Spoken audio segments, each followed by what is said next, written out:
अस्सलाम वालेकुम। Maths and NTS में आपको खुशामदीद कहते हैं। ये सीटी का जो सर्टिफाइड टीचर्स का जो टेस्ट हुआ था 1/6/2025 को, तो इसमें मैथमेटिक्स का पोर्शन बहुत डिटेल के साथ सॉल्व कर लेते हैं। The difference between two whole number is 60 if the ratio between them is 2:3, find the number. तो चलो सॉल्यूशन की तरफ चलते हैं और डिटेल से इसको सॉल्व कर लेते हैं। तो ये जो सीटी का टेस्ट हुआ था 1/6/2025 को, उसमें मैथमेटिक्स का जो पोर्शन था, तो क्वेश्चन नंबर 50 पर ये मौजूद था। The difference between two whole number is 60 if the ratio between them is 2:3, find the number.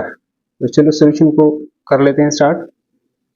तो फर्ज करें लेट के वो दो नंबर हमारे पास द लेट कर लेते हैं। फर्ज करें द टू नंबर्स आर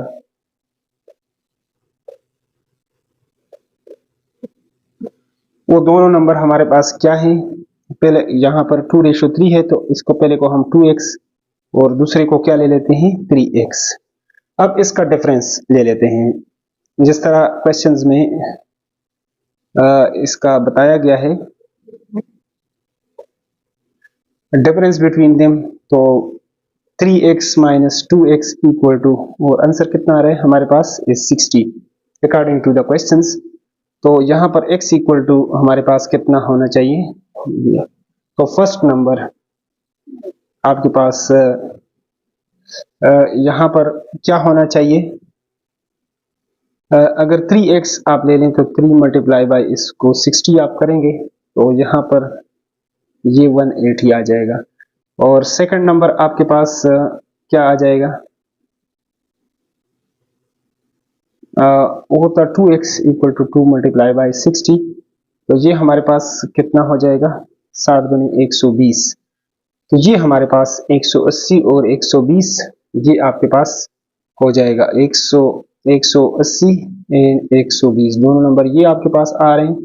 तो लिहाजा ऑप्शन ए जो है ये हमारे पास क्या है, ये बिल्कुल करेक्ट है। यहाँ पर आप देख सकते हैं ऑप्शन ए में 180 एंड 120, ऑप्शन ए हमारे पास इसमें क्या है, करेक्ट है। अगले क्वेश्चन को सॉल्व कर लेते हैं यहाँ पर।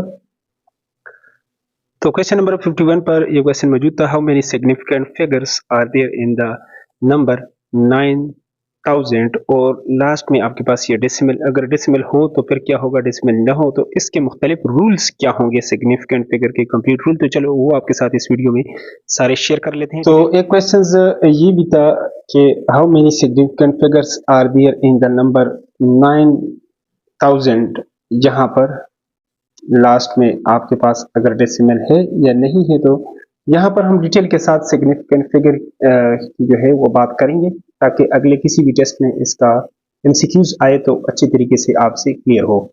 फर्स्ट ऑफ ऑल यहाँ पर हम बात कर लेते हैं यानी ऑल नॉन जीरो जो डिजिट्स होते हैं ये क्या होते हैं, ये सिग्निफिकेंट होते हैं। फॉर एग्जांपल अगर हम एक नंबर ले लेते हैं 173.3 है, तो इसमें कितने सिग्निफिकेंट फिगर होंगे, हैज, इसमें कितने होंगे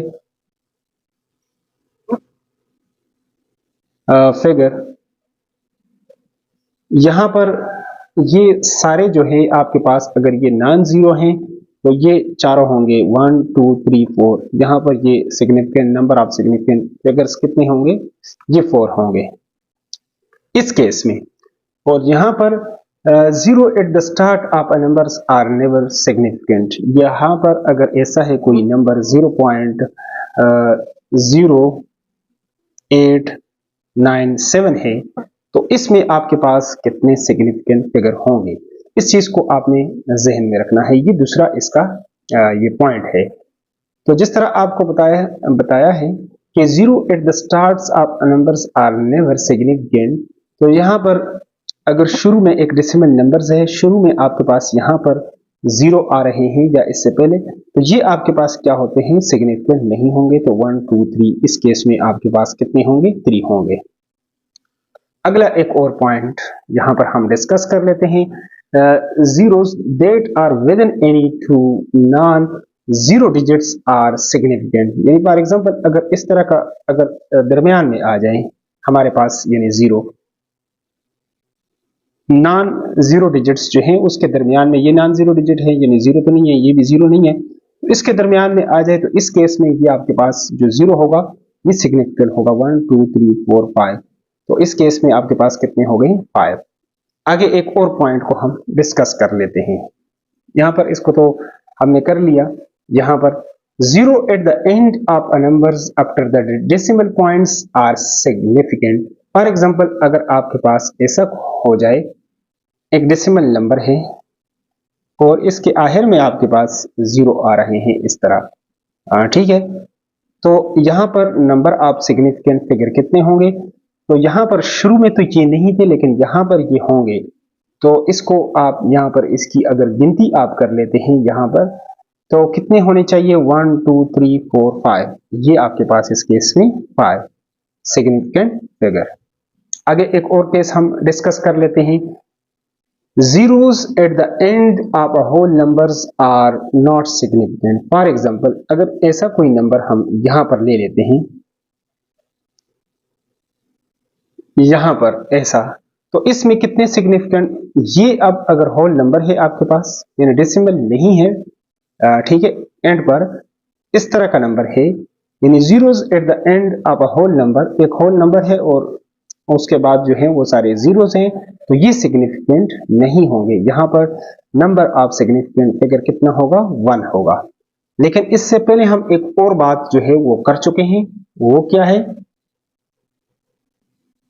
तो यहां पर क्वेश्चंस के अंदर ऐसा एक नंबर भी था, यहां पर अगर इस तरह हो जाए, यहां पर डेसिमल मौजूद था, तो फिर क्या होगा इस केस में?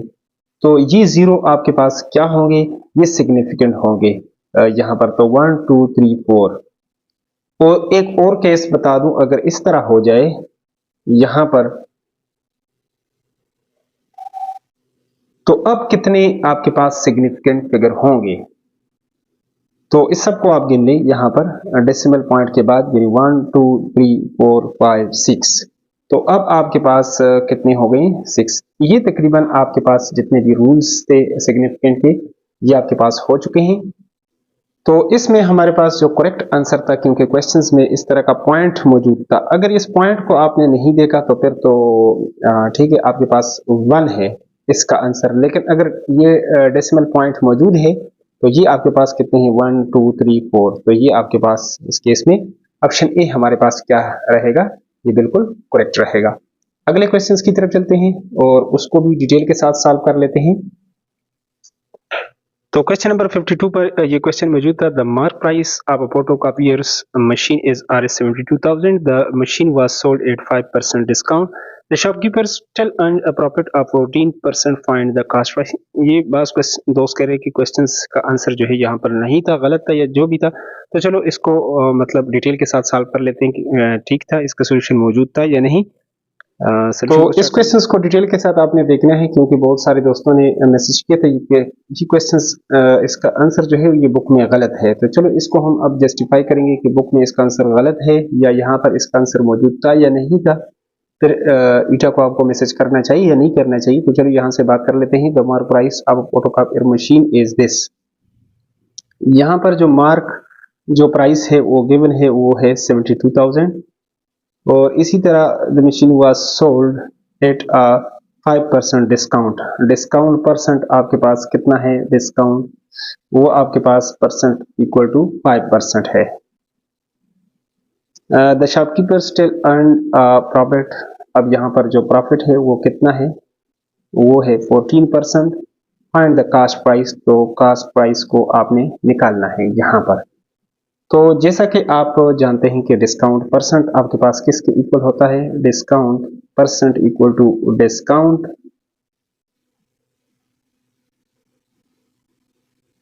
डिवाइडेड बाय, यहां पर आपके पास मार्क प्राइस मल्टीप्लाई बाय 100।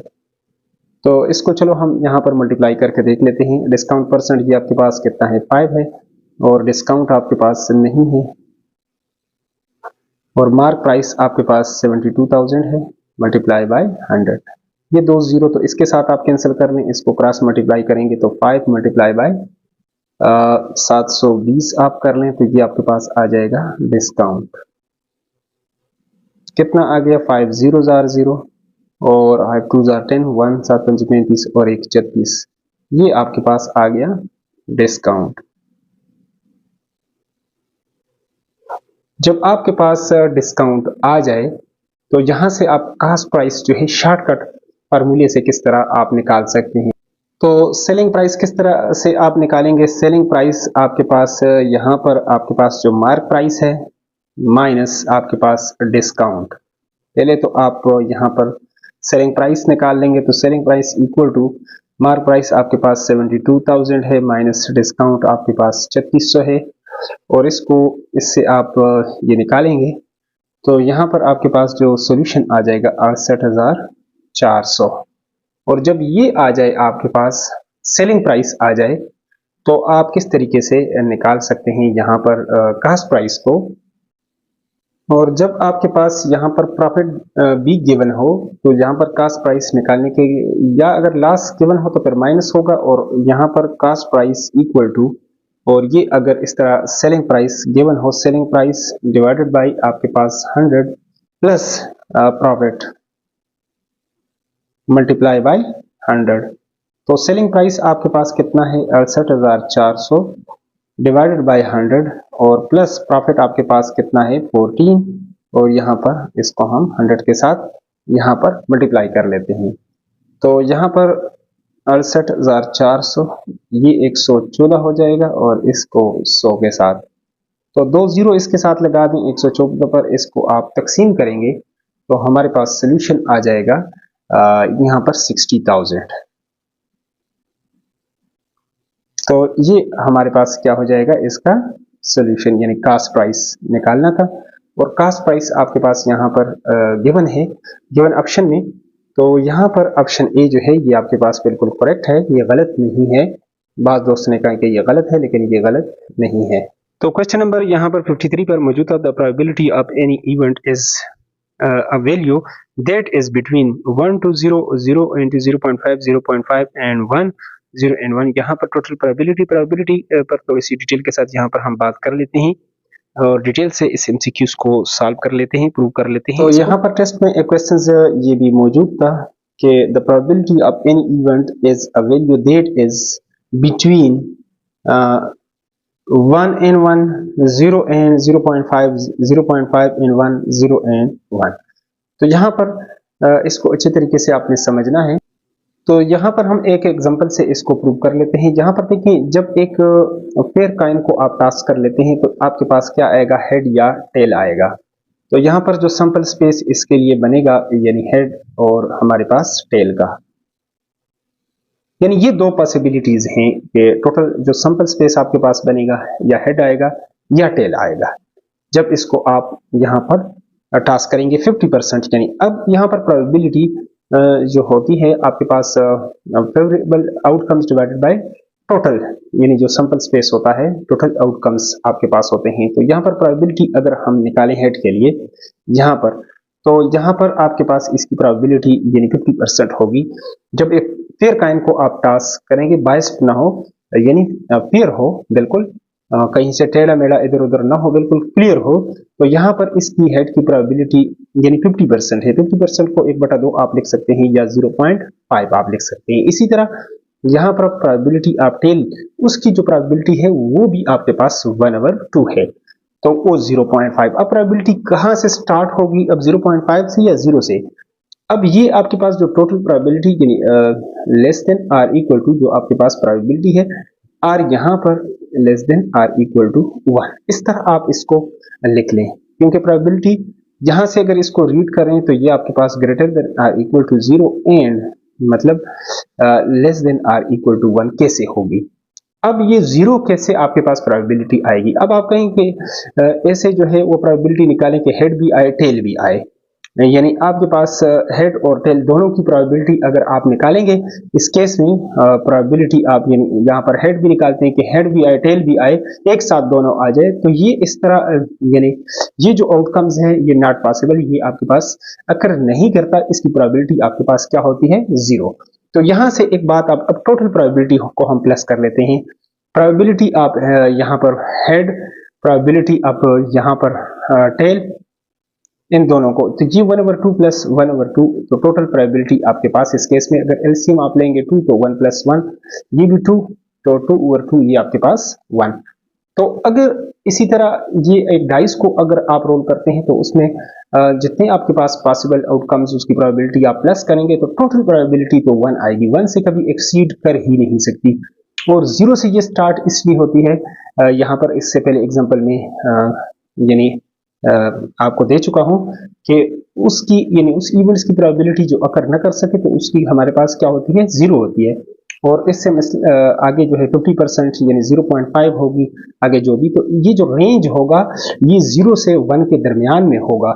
तो इस तरह हमारे पास जो सोल्यूशन इसका यहाँ पर आएगा वो कौन सा है, ऑप्शन जो करेक्ट ऑप्शन 0 एंड 1, ये आपके पास यहाँ पर प्रूव हो चुका है और ये ऑप्शन डी हमारे पास बिल्कुल इसमें करेक्ट है। इसी तरह मजीद जो इस टेस्ट के क्वेश्चंस हैं और डीएमपीटी नेक्स्ट अगले टेस्ट के होंगे तो उसको अगर आप डिटेल के साथ अगर समझना चाहते हैं तो अगर चैनल पर नहीं तो चैनल को लाजमी आप सब्सक्राइब करें ताकि नई वीडियो को आपको यूट्यूब पर बर वक्त नोटिफिकेशन है। इसका फायदा होगा। Thanks for watching.